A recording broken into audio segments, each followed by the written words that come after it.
Wheel chairs, queue lines కూడా ఏర్పాటు చేసినటువంటి పరిస్థితి అయితే కనిపిస్తుంది. ఈ మొత్తంగా గత ఎన్నికల్లోనూ ఈ ఎన్నికల్లోనూ చూసినట్టయితే ఓటర్లో ఒక ఉత్సాహం కనిపిస్తోంది. పెద్ద ఎత్తున ఓటు హక్కు వినియోగించుకోవాలి అనేటువంటి ఒక అవగాహన ఉంది. దాంతోనే తెల్లవారి 6:30 గంటలకే వీళ్ళంతా కూడా పోలింగ్ కేంద్రాల దగ్గర నిలబడి క్యూ కట్టినటువంటి పరిస్థితి అయితే మనం చూస్తున్నాం.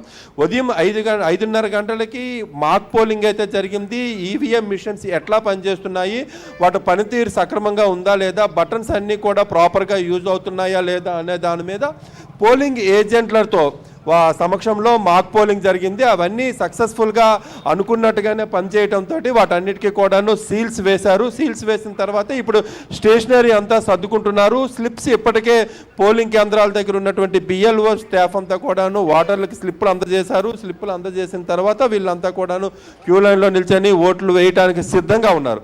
జిల్లా వ్యాప్తంగా ఇదే పరిస్థితి కనిపిస్తుంది. ఓటర్లో ఒక ఉత్సాహం కనిపిస్తుంది, ఒక చైతన్యం కనిపిస్తుంది.